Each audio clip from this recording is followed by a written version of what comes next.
Okay, so he's not arrested. So alam niyo po na... So as far as this committee is concerned, hindi pa siya at large. Dahil nagko-communicate pa siya eh.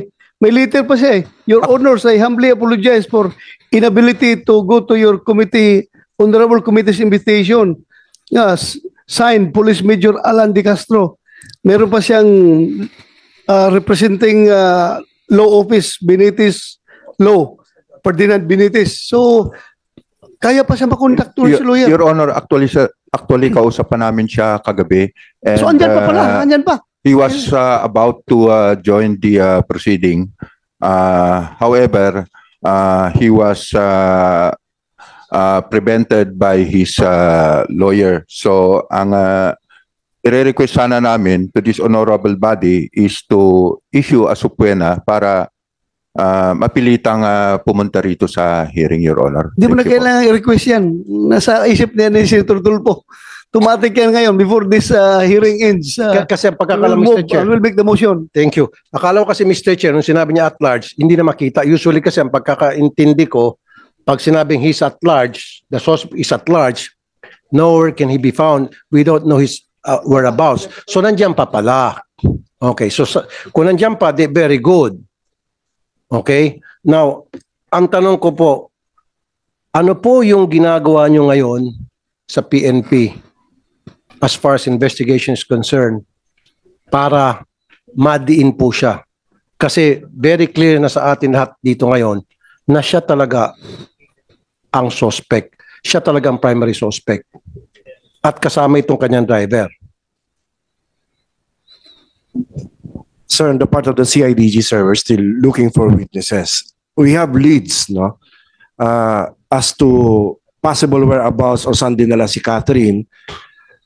It's just very hard to substantiate into evidence form those information provided to us, because later on, sir, we'll be facing legal battle, and there should be somebody or any evidence for that matter to link De Castro, especially sa yung info gap natin as to the whereabout of the body of Miss Catherine Camelan. Anyway, hindi pa naman murder ang kinaso nyo, di ba? Serious illegal detention. Yes, sir, kidnapping. So it does not require the body of the crime. Yes, sir, yes, sir. So i-establish lang ninyo yung serious illegal detention. Okay na. Yes, sir. Actually, sir, in compliance to the Department Order DOJ DC-20, we have a collaboration with the prosecutors before the filing. And that was agreed between CIDG, Pro4A, and the DOJ, sir, for the initial filing of kidnapping and serious illegal detention under Article 267 of RPC. Mr. Chair, niyaya niyo ho ba yung driver niya na maging state witness? Did you offer that to the driver? Yes, sir. When he voluntarily surrendered with Balayan PNP, we immediately send our investigators, CIDG investigators, to the station. Upon advice of the council, he only provided our investigator as to his personal circumstances. But on matters relating to the case, he refused to answer, Mr. Chair. I know, he refused to answer. Of course, karapatan niya po yun. Ang tanong ko po, in-offer niyo ba sa kanya na, o sige, pag naging state witness ka, wala na kami sasampang kaso sa iyo, o mas magaan yung kaso mo, hindi ka magsaserve ng long term, bumaliktad ka na lang, sabi mo sa amin totoo, protektahan ka namin. Did you offer that? Yes, yes, sir. We offered him the benefit of the witness protection program provided by the government. What did he say? He declined. He declined. Okay. Mr. Chair. Mr. Chair, since nandito yung mga kamag-anak, may mga hinaing kasi sila, Mr. Chair. So, I would like to hear the side of the relatives, yung kanilang hinaing, nung from the start na nawawala yung kanilang relative up to the time nung eto na nga na nakita na yung sasakyan na may dugo at identified na sa kamag-anak ng blood. Sino pong gusto magsalita? But excuse me, Senator Tulfo. Before we give the floor to the parents, gusto ko lang malaman ng lahat na yung si Jeffrey Magpantay ay nagpadala ng sulat dito at sabi niya hindi daw siya makarating dahil wala daw sa kondisyon yung kanyang abogado, may dinaramdam daw at nawala daw yung vaccine card niya. Pero next meeting daw, dadalo daw siya. So, next meeting, dadalo talaga ito dahil issuehan natin ng subpoena eh. Ibig sabihin, Mr. Chair, masama ang pakiramdam ng kanyang abogado. Hindi siya may masamang pakiramdam. Hindi siya, yung abogado niya ang may masamang pakiramdam, kaya hindi daw makasama sa kanya dito. Takot siyang pumunta na wala kasama ang abogado. But next hearing, pupunta daw siya. So, go ahead, Senator Tulfo. Sino pong gustong magsalita? Si Ching Ching na sister or si Nanay Rosario? Nay? Magandang umaga po, sir. Ang lagi ko lang naman hulong hiling ay yung magkaroon ng linaw ang pagkawala ho ng aming anak. Dahil 4 na buwan na ho, ngayon hong susunod na buwan, halos 5 buwan nang wala ho kaming alam. Wala ho kaming alam kung nasaan talaga siya. Kahit ho medyo nakikita at nalabas yung mga balita na ganito ang nangyari sa kanya. Pero wala naman ho kaming nakikita o nalalaman kung nasaang lugar siya, kung saan siya dinala, kung ano ho ba talaga ang nangyari sa kanya. Wala ho talaga kaming alam. Yun lang ho, sir, ang lagi naming hinihiling na magkaroon ho ng linaw ang pagkawala ho ng aming anak. Nung pong mga unang araw na nawawala ang inyong anak at kayo po'y lumapit sa PNP, ano naman po yung naging sitwasyon? Paano naman po tinanggap ng PNP yung inyong reklamo? Nung kinabukasan po ng pagkaalis niya, nung gabi po, nagpasama po kami na hanapin namin doon sa lugar na sinabi ni Kat ng aking anak na nandoon siya, na doon yung punta niya. Sinamahan naman po agad kami nila kung saan ho po pwede namin siyang hanapin. Hanggang sa nagtuloy-tuloy po yung paghahanap, wala ho talaga. Hindi ho namin makita at wala ho kaming malaman tungkol sa pagkawala niya. Nay, kailan niyo po nalaman na yung anak niyo pala ay girlfriend ni Major De Castro? Noong gabi po ng October 13, nung pumunta po kami sa police station sa amin sa Tuwi, may nag-message po kay Ching sa anak kong panganay na kaibigan po ni Kat. Noon po namin nalaman na siya ay may boyfriend na yung sinasabi pong yan. At nung malaman niyo po na boyfriend nga niya itong si Major De Castro, sinabi niyo po sa PNP? Hindi po agad-agad, sir. Dahil siyempre, nalaman po namin na yan siya, pulis siya. Para pong nung panahong yun ay hindi namin maintindihan kung saan namin agad ibubukas ang aming reklamo. Pero bago po namin sinabi sa PNP, sir, nag-file po kami ng complaint sa NBI Batangas, sir. Bakit po sa NBI Batangas? Dahil inisip po namin na baka mas mapapadali o mas makakatulong dahil ang isip nga po namin, kabaro siya ng mga pulis. Marami yung sasabihin ko na po yung naririnig ko sa iba na kabaro yan, baka may ganito, ganyan. Pero sinabi ko naman po noon sa kanila na may tiwala ho ako sa kanila dahil kailangan namin ng tulong nila para makita po namin ang aming anak. Nung masabi niyo po sa PNP, after sa NBI, Apo. nasabi niyo rin po sa PNP na karelasyon niya ng anak ko yan si Major De Castro. Kailan po yun? Mga October pa rin po, sir, yun. Hindi pa po nalampas ang buwan ng October dahil simula naman po nung araw na hindi na namin siya makontak, dire-diretso na po ang paghahanap namin. Okay, kaya po, nung masabi niyo po sa PNP na yung si Major De Castro, ang boyfriend ng anak ko, that was in October po, sometime. Nung masabi niyo po sa PNP, ano pong ginawa ng PNP? Gumawa din naman po sila ng aksyon na hanapin. Si Major?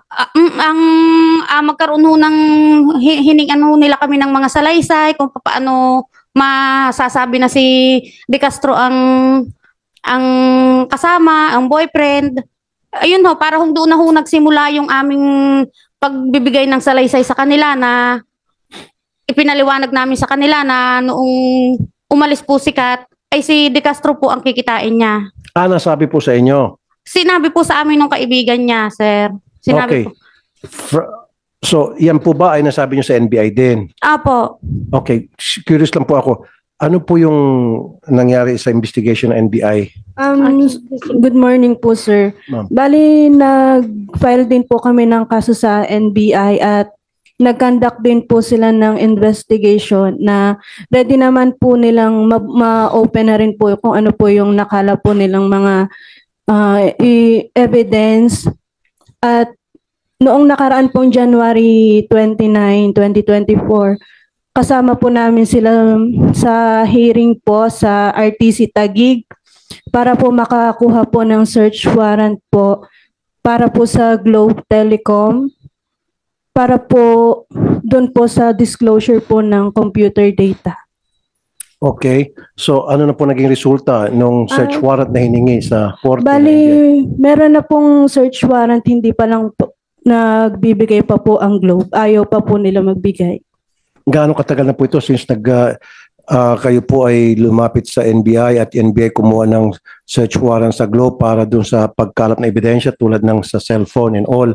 Bali, ilang buwan na rin po ang Buwan. nakakaraan. Months na rin po ang nakakaraan. Mr. Di pa rin Chair, po- pwede ba natin patawag tong Globe?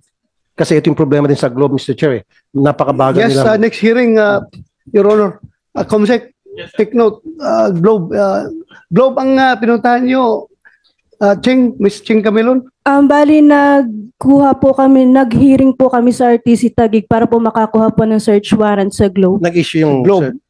Nag-issue na po ng search warrant, hindi pa lang po, ayaw pa lang po magbigay ng Globe Yun para nga, po makadagdag po sa Yun nga, Mr. ebidensya. Chair, itong Globe, meron ng search warrant yung korte para doon sa telepono Opo. ni Major. Ayaw pa rin ng Globe mag-comply. Well, kung basehan natin yung previous case no, na imbestigahan natin dito sa committee, yung killing doon sa Vice Mayor ng Cagayan, suspect natin yung Mayor mismo. Matanda. Nag-file tayo, ang PRO to, yung crime lab doon, nag-file ng warrant sa korte, warrant to disclose computer data. Ngayon, pumunta yung Globe dito kasama sa hearing natin. Ang sabi ng Globe, ang computer data na ma-release nila, yung hanggang limitado lang daw doon sa yung call data records. Kung anong number tinawagan or tinext. Pero yung content mismo ng text messages, wala daw silang storage doon. Hindi nila may release, wala storage. Pero hindi ako naniniwala, ha? Hindi ako naniniwala. Maybe pwede natin patawag din DICT, Mr. Chair. Yes, pwede. Ang DICT. DICT, yeah. Yeah. Musek, Department of DICT plus Information Globe. Technology. Ha? So Ma'am Ching, so meron ng court order sa Globe para payagan na hingi yung mga data sa cellphone ni Major. Walang ginawang action ang Globe Wala pa po, sir. ni isa. Wala pa po. Nakita niyo katigasan ng ulo nitong Globe, Mr. Chair? Yes, so far, nagsabi sa iyo ang NBI na wala talaga binigay ang Globe. Wala po. Wala pong, nagsabi po sila na... Naserve na nila yung warrant Opo. sa Globe. Bali, na-serve, wala pa po silang sinasabi na na-serve na, pero Anyway, meron na pong search warrant. Senator Tulfo, Kumsek, yung NBI na hawak ng kaso nila, imbitahan natin next hearing. Yung NBI para malaman natin. Yung Globe, Mr. Pati Chair, yung sana, at saka DICT. DICT. Para magkaalamanan. Yes. Kasi yung sinasabi nung last hearing, I remember that, na hanggang doon lang sila sa tawag, back and forth. Well, yeah. But they cannot retrieve text messages. Text messages. That's bullshit. We know for a fact na kaya yun, in fact, sa ibang bansa, tulad sa US, sa Europe, na retrieve po yung mga text messages. They have files pertaining to that. Yeah. Talagang ayaw lang po talaga nitong Globe. Ang sa kanila kasi, they would like to protect, okay lang yun, protect their subscribers, data privacy law. Pero kung galing na po sa court yung dokumento, dapat respetuhin na, mawawala yung data privacy law because that's a court order. Yes, at saka sinabi naman ng Data Privacy Commission na pwede yan. Pwede i-release ng Globe kung lahat ng data na may hawak nila, kasama na yung content ng mga messages, pwede na release. Sabi ng Data Privacy Pag Commission. meron, special pag may court order. Pag Mr. may Chair. court order, oh. Ito pala, may court order na, hindi pa rin po uma-action yung Globe. Well, patawag natin yung Globe Yes, sir. next hearing. Thank you. So, nagkakaroon ng parallel investigation, NBI at saka PNP. Opo. Para sa inyo, sino po mas mabilis sa pag-imbestiga? Bali, para po sa akin, mas na pumapanig po ako sa NBI dahil ako po mismo yung nakakakita kung ano po nangyari nung araw po na yun. Ano pong pinagkakaiba doon sa investigation na ginagawa ng PNP versus sa NBI, ma'am? Bali, yun pong sa PNP, wala po akong nakikita na mga witness na sinasabi po nila na nakakita po ng katawan po ng kapatid ko na nililipat. Kahit po yung hindi ko naman po sila ibinababa kasi tawag po dito. Kahit po doon sa pagkuha po ng DNA sample, wala man lang po kaming nakita na, ito po yung picture ng dugo or yung hair strand po na sinasabi. Wala po kaming nakitang ganun. Pero yung sa NBI po, alam ko po na yun pong mga tao na involved po dito, sila po talaga. Okay, so in other words, mas thorough, mas mabusis yung NBI Opo. pag-imbestiga kaysa sa PNP. Mas satisfied kayo. Opo.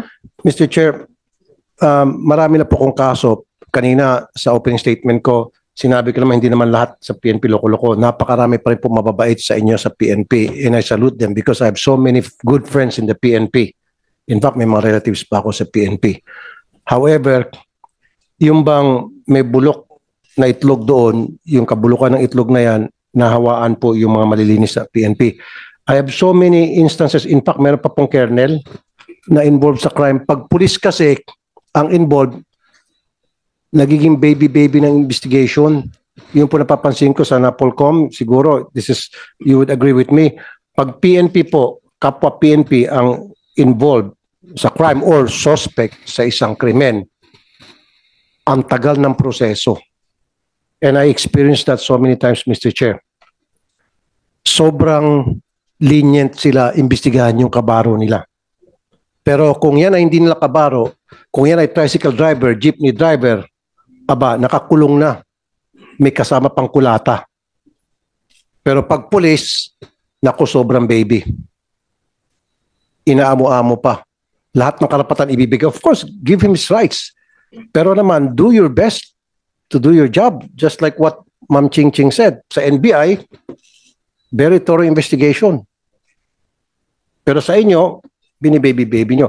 Kaya nga I suggest, dito sa Napolcom, as you, Mr. Chair, being dating Chief PNP, pwede ba natin gawing requirement sa hiring sa lahat ng gusto maging pulis o pagkapasok sa PNP na kolektahan ng DNA sample ang bawat recruit at ilagay sa database? Kasama na yan sa ating ginawang DNA forensic law. Kasama yan. Ngayon pa lang. Lahat kasama. Very good. Kasi lahat kung- ng pulis dapat mayroong database ang DNA center ng PNP. So kung yan po ay nangyari pa sana noon, sapul na to. Sapol na. Ngayon lang, wala pa eh. Tumatakbo. Sana yung anong parliamentary status ng batas na yun? Jo, for interpellation na. Tulungan natin na mabilis. I will support, Mr. Chair. Thank you, Support. Your Honor. Okay, in fact, ko-auto daw pala ako dyan, Mr. Chair. Ko-auto ako dyan. Yes. Tulungan kita sa interpellation Yes, pertaining to that. Thank you. Para yan po yung maging ganap na batas. Now, Ma'am Ching Ching, nagsampa na ng kaso ang NBI at nagsampa ng kaso ang PNP. Opo. PNP, may sarili kayong kaso isinampa. Yes, sir. The kidnapping and serious illegal detention against De Castro. Wala po sila pang naka-file na. Ang NBI po ata, sir, hindi pa po nagpa-file ng kaso at hinihintayan pa nga po ang ano nung Globe, yung pagbibigay nila ng ano bang tawag dito? Ng action po para mas mapaigi pa po yung investigasyon nila sa ngalan po ng ng data. Sa PNP, ano na po yung status ng case na ipinal niyo po na serious illegal detention? Sir, we're still awaiting for the resolution, sir. Kasi the case was elevated to the regional level of the regional state prosecutor. After after the inhibition of the Batangas prosecutor's officer. Pina-inhibit niyo po yung prosecutor? And what was the reason again, sir, why you requested for inhibition of the prosecutor? Because the counsel of Mr. Magpantay is a former fiscal and retired judge of Batangas province, sir. She frequented the office of the prosecutor's office. So, with consultation with the Camilon family, we decided to file for Batangas prosecutor's office to inhibit and have the case elevated to the regional level of the DOJ, regional state prosecution, sir. And I would abide to what I've been saying. Give credit where credit is due. And you did a good job on that aspect. Thank you. Thank you, sir. Thank you, Colonel. Magandang ginawa niyo. Good move. Good move.